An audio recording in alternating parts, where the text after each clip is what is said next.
कृष्ण ज्ञान। एक औरत रोटी बनाते समय। एक औरत रोटी बनाते बनाते ओम भगवते वासुदेवाय नमः का जाप कर रही थी। अलग से पूजा का समय कहाँ निकाल पाती थी बेचारी। तो बस काम करते करते ही एकाएक धड़ाम से जोरों की आवाज़ हुई और साथ में दर्दनाक चीख। कलेजा धक से रह गया। जब आंगन में दौड़कर झांकी तो 8 साल का चुन्नू चित पड़ा था, खून से लथपथ। मन हुआ दहाड़ मार कर रोए, परंतु घर में उसके अलावा कोई था नहीं। रोकर भी किसे बुलाती। फिर चुन्नू को संभालना भी तो था। दौड़कर नीचे गई तो देखा चुन्नू आधी बेहोशी में माँ माँ की रट लगाए हुए है। अंदर की ममता ने आंखों से निकलकर अपनी मौजूदगी का एहसास करवाया। फिर 10 दिन पहले करवाए अपेंडिक्स के ऑपरेशन के बावजूद ना जाने कहाँ से इतनी शक्ति आ गई कि चुन्नू को गोद में उठाकर पड़ोस के नर्सिंग होम की ओर दौड़ी।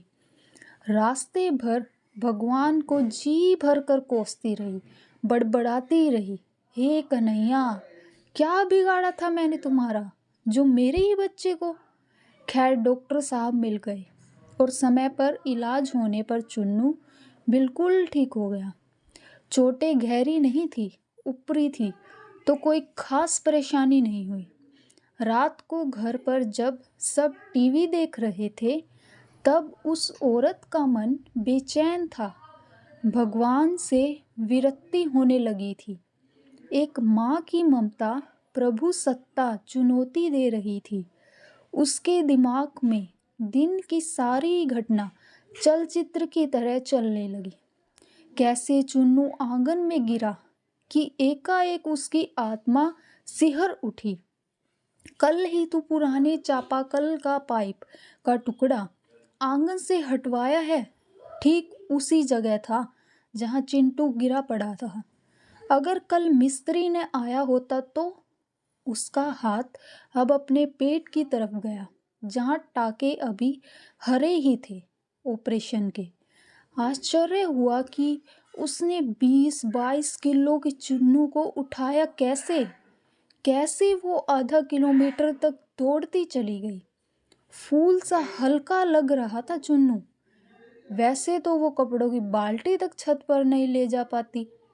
फिर उसे ख्याल आया कि डॉक्टर साहब तो 2 बजे तक ही रहते हैं और जब वो पहुंची तो 3:30 बज रहे थे। उसके जाते ही तुरंत इलाज हुआ, मानो किसी ने उन्हें रोक कर रखा था। उसका सर प्रभु चरणों में श्रद्धा से झुक गया। अब वो सारा खेल समझ चुकी थी। मन ही मन प्रभु से अपने शब्दों के लिए क्षमा मांगी। तभी टीवी पर ध्यान गया तो प्रवचन आ गया। प्रभु कहते हैं, मैं तुम्हारे आने वाले संकट रोक नहीं सकता, लेकिन तुम्हें इतनी शक्ति दे सकता हूँ कि तुम आसानी से उन्हें पार कर सको। तुम्हारी राह आसान कर सकता हूँ, बस धर्म के मार्ग पर चलते रहो। उस औरत ने घर के मंदिर में झांक कर देखा।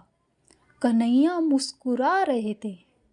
हम बहुत बार संकट समय या खुशी के पल में ईश्वर की कृपा तत्क्षण समझ नहीं पाते, पर बाद में ये एहसास हो ही जाता है कि ये सिर्फ ईश्वर की ही कृपा थी।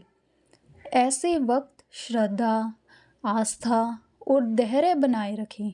आप भी कृष्ण कृपा महसूस की हो तो जय श्री कृष्ण कमेंट कीजिए।